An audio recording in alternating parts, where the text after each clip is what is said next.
Well, hi everybody, and welcome to video number 3 in our Introduction to Moodle 2.2. This is, for right now anyway, the main page for Moodle. When you log in and you don't come into a specific class, this is what you're going to see. Yes, it is different, and no, it's not going to continue to look like this, but this is what it happens to be right now. We're at the very top, and where it says watch this video third, that's the video you're watching in case you come in another direction. We have an opportunity to scroll down, and this is specifically for faculty, although students, there's nothing here you shouldn't see. If you're a faculty member, let's click on Fall 2012, and these are all duplicate classes of what's going to be offered. I'm going to pick, let's say the number 6 at the top. I don't have any one specific class in mind. Jewelry has always fascinated me, so I'm going to pick Art 280, beginning jewelry. I'm going to give it a click. And here we are inside a class. Now, because this is a test instance, notice there's nothing going on in the center.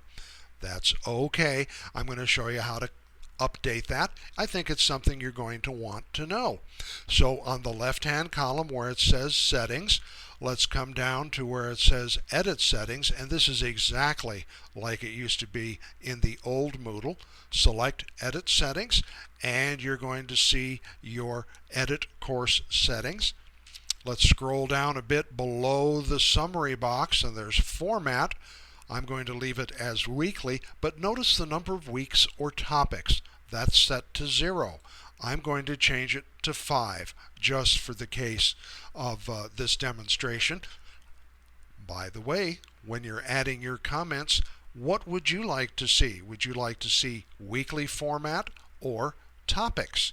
And if you have weeks, would you like the full 16 weeks? And if you're using topics, how many topics do you want? These are things that are helpful. Naturally, one size will not fit all, and we'll have to make some selections, but your input will help us reach this decision. I'm going to change the course start date to a little closer to what's going on. Let's say July the 23rd.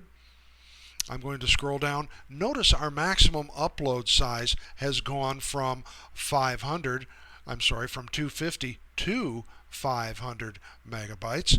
That's kind of nice. And for the theme, I'm going to choose the Anomaly by HSU. You pick whatever you want. That way you can tell us your top 5 favorites. This course is not available to students just yet, and I'm scrolling down and I'm choosing Save Changes. Giving it a click.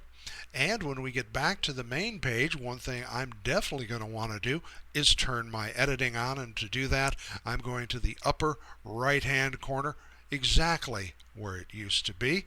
I'm going to turn my editing on, and here we have our Add a Resource and Add an Activity. Notice when we choose Add an Activity, there's a few more items there than there used to be. Now, these are the ones that seem to be working well in Moodle. Perhaps you will not want all of these as a faculty member.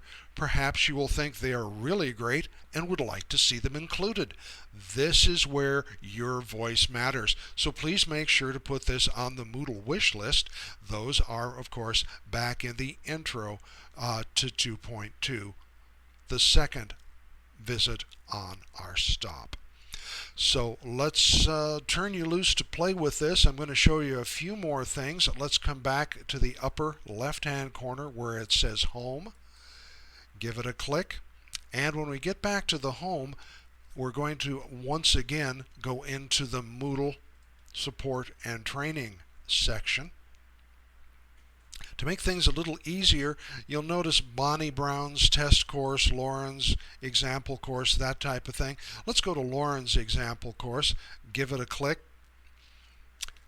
These are different themes and different plugins. These are set up to give you an idea of some of the options and some of the choices you can have. Notice in this where it says News Form in the very top, you have the Ajax set up. That means you can drag and drop things using the four-way arrow just as you would in a Excel sheet, for example. I'm going to come to the top. I'm going to go to the Home section again, clicking on Home. That'll give me the opportunity to check another course in the Moodle support and training. Let's take a look at what Bonnie's been up to. I think you get the idea by now. These are idea starters for you to give you an idea of things to look at. You can, of course, for example, let's come to the right-hand column, come down till we find Settings, and we can edit the settings. And when we get into there, we can scroll down and see that the theme we have chosen is called Sky High. This will help you explore. This will help you. I'm going to click and go back to the main page, clicking Home. This will help you explore and get some ideas of things you might want and some things, boy, you really hope you don't see again. So make it a point to go to the Moodle Dev class in the Moodle support and training. That's where you're going to see information on plugins, and the Intro to Moodle is where you're going to see information on features. I am going to go back into the Intro to Moodle class one more time. In case you're not familiar with it, come to the bottom of the right column where it says Add a Block. Add a block is where you have a complete list of all the active plugins. Now I will tell you straight up, every one of these will not make the cut. Some of them are not practical, some of them don't work all that well, and some of them, well, they're just downright silly. But others are really, really intriguing. I'm going to let you make that choice, so make sure you add a block. A block is the same thing as a plugin. Check them out, test them. If everything goes wrong and you blow your course up, we'll make you a new one. Your input matters. We're looking forward to hearing from you. Thank you very much.